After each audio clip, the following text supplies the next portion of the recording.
the Twisted World, this is not, you're not going back in your president and everything with Earth is just fine and operating per usual. Correct, yes. There's like a little bit of alien meddling. There's almost like a Matrix-esque scenario happening. You got it, yeah, exactly. So so there's a bit of an origin story, and we won't spoil that right now, but in terms of how you become president. And what we're seeing now is actually you being the president in the White House, and we're going to give you a little bit of a chance to see what it's like. Imagine if you actually could be president. What kinds of things would you do, right? Because probably it's not going to be the fun things like signing bills into law or anything like that. You have to do it Saint style, right? Man, I would sit in the Oval Office for so long and just read. Right. It would be killer. Wouldn't that be the most amazing gameplay of all time? No, we decided to mix it up a little bit. So, I think that's wise. So yeah, so in the middle of you doing your presidential duties, though, in the White House, which you're seeing here, with Vice President Keith David here. Keith David, played by, who's the actor you guys got to play Keith David? Keith David. I think that's a great fit. Yes, we thought so. We thought that was a role he was born to play. And so, yeah, so you're going to do a few of these duties here, but then from there, unfortunately, the Zen invade, and that is this evil alien force that you're talking about. And so what they're doing is they're going around from planet to planet throughout the galaxy and trying to conquer planets. And the way that they do it is they abduct everyone, and then they put you in this virtual sort of prison, and they try to break your will. They're trying to indoctrinate you to make you join the Zen. But the problem is that they're expecting, like, I'm just going to grab the president and these politicians, right, and bend their will, not realizing that you're a psychopath leader of the Saints and something of a badass. Even the 1/4 of the stuff that I did at Saints Row the Third. Are you kidding me? Yeah. And so he ends up having his hands full with the president and the rest of his people. Well, he was just, doing some good deeds. Eliminating cancer, I like that, doing presidential duties. Exactly, right. Here he's going to, he's dealing with a politician. Now he's got Josh Burke, which is one of the members from Saints Row the Third. And you're going to see a cameo here from Oleg, and yeah. Oh, I love that dude.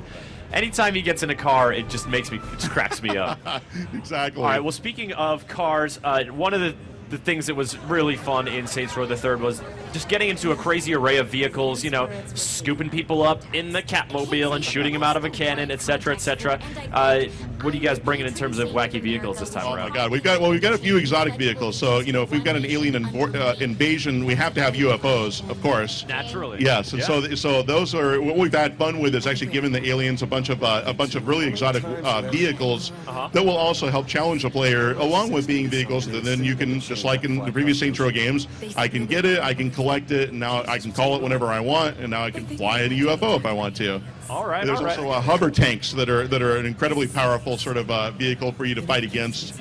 And what happens is, as you start to progress through the game, the aliens become more and more powerful that you fight against, and the vehicles are one of those mechanisms where, again, imagine this giant hover tank that's going around and fighting against you. Within Saints Row, it's actually not that hard to imagine. It's not, right? Exactly. Yeah, and here you're seeing Zinyak. This is the leader of the Zen, and he's making his grand entrance into the White House. And just messing up a press briefing. Right. No consideration at all for the American people. It's a very sad thing, but he'll pay for that. The president will make him pay. Oh, he will pay.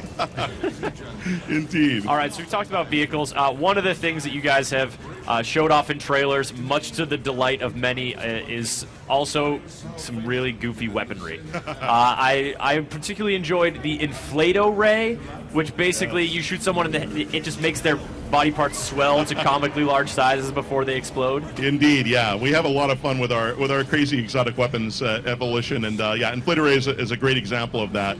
And then, of course, Dubstep Gun. Yes, that seems to be our fan favorite so far. People kind of go nuts for that one, and we've had a lot of fun coming up with that one. That's one of those weapons where it literally took an entire team working on that, and everyone touched it, because it started off with an idea actually back in Saints Row the Third with our audio director, and he came up with this idea of, wouldn't it be amazing if we had this weapon that would kill with the power of sound? And that's very intriguing. Where do we go from there? And what kind of sound has the power to kill humans? Dubstep, of course. Of course, right? What else would it be? People are in the Twitch chat fondly reminiscing out of Saints Row the Third events. Curtis Axe jumping out of a plane, opening a parachute, landing on vehicles and whatnot. And actually, I'm just distracted real quick by the converted Oval Office, which now just is loaded to the teeth with style. all sorts of weapons. So those over-the-top action sequences. Yeah. You know, obviously the open world gameplay and, you know, sort of that emergent chaos is a huge part of Saints Row. But then you've also got those big events. Absolutely, yeah. That's one of the things we've had a lot of fun with in Saints Row 4 as well, is we have a lot of our missions will take place in the virtual world of Steelport, and that's where they're putting the president in to break his mind. But we have a lot of other nightmare realms, so your entire cabinet gets abducted. In fact, you're seeing it right now with Pierce and Ben King getting abducted. And what happens is each of these people are put into their own private nightmares so that their will can be broken. And what the president has to do is he has to go into their nightmare realms, pull them out, bring them back into the real world, which is actually in your crib ship, of course, because now you're in outer space on Zinyak's capital ship. And you're slowly rescuing each of these guys. And so what that does for us, though, is it allows us to create a lot of different variety in terms of these areas. You know, they have their own private nightmares. You have the real world with the alien and the alien forest. I think people will be pleased. We've got a lot of pretty exotic locales that are along the lines of what we did with Saints Row the Third. Yeah, it's not like you guys were really hurting for an excuse to bring wackiness during Saints Row the Third, but now with the virtual worlds and all the private nightmares is what really intrigues me. I'm just imagining like this Dante-esque journey through the inferno of the different tiers of what's Keith David's private nightmare, what's, you know, Shondi's private nightmare. You know? Yeah, there's some great ones. I think that you know, without spoiling any of it, of course, there's some good fan service there. So taking someone like Shondi as an example, you know, for longtime fans of Saints Row, I think they're going to be pleased with what we've done with Shondi's Nightmare. Excuse me, Shondi's Nightmare realm. But even something like Keith David, that's one I'm probably more excited about than any other mission for people to see, because to your point, right, it's Keith David. So what would you possibly do with Keith David? I guarantee for people are going to go nuts with Keith David's Nightmare Realm. It's amazing. I'm getting really excited now about this. All right, so one of the users whose name I really don't feel comfortable pronouncing from the Twitch chat, yeah, no doubt, is curious about gangs. And, you know, obviously the aliens are a huge nemesis here, but what kind of other foes are you going to be encountering, or entities? Yeah, actually there's a pretty decent variety, and the aliens we introduced because it helps provide that, you know, that really powerful foe. We've given you superpowers, so you're going to need someone that's, you know, just beyond the standard game member to challenge you. But what we've done is, you know, going back to that where I'm talking about the nightmare realms, we've got a lot of gang members that will show up in that. So to give you an example of one, Ben King, who is your chief of staff, he used to be the leader of the Vice Kings all the way back in Saints Row 1. And so you're actually going to see some of the Vice Kings make a return appearance that you're going to have to fight against. And so you will see a little bit of the flavor of some of our older gang members as well. Excellent. But definitely the dominant enemy, though, of course, are the aliens. As we're seeing them get just mowed really down really hard by the presidential artillery. You were correct. It is the White House cannon. Because, of course, you know, the president, he needs to have some weaponry. He loves weapons. And so, you know. It's good to be the king, or the chief. Oh, come on. Washington Monument. Can you believe that? It's totally unacceptable. So got aliens. Yeah, but he'll make them pay, because in just a moment here, we're going to see the president go mano-a-mano against Zinyak, the leader of the Zin. President punching aliens. That is delightful. Questions are coming in hot and heavy. Padbot wants to know about any cooperative multiplayer. Yes, everything is totally co-op. It's two-player co-op, drop in, drop out, just like we had in Saints Row 2 and 3. It's really awesome way to be able to play the game. And we've actually got a couple of activities that are specifically designed for co-op play. There's Death Tag, where you and I can fight against each other. We are both given a random superpower and just have at it. And then there's Cat and Mouse, makes a return appearance, that was in Saints Row the Third also. But now imagine Cat and Mouse with superpowers. It's amazing. It's so much fun. But yeah, everything is full campaign is co-op play. All right, very cool. So folks were asking about other modes, like the Horde mode from Saints Row the Third.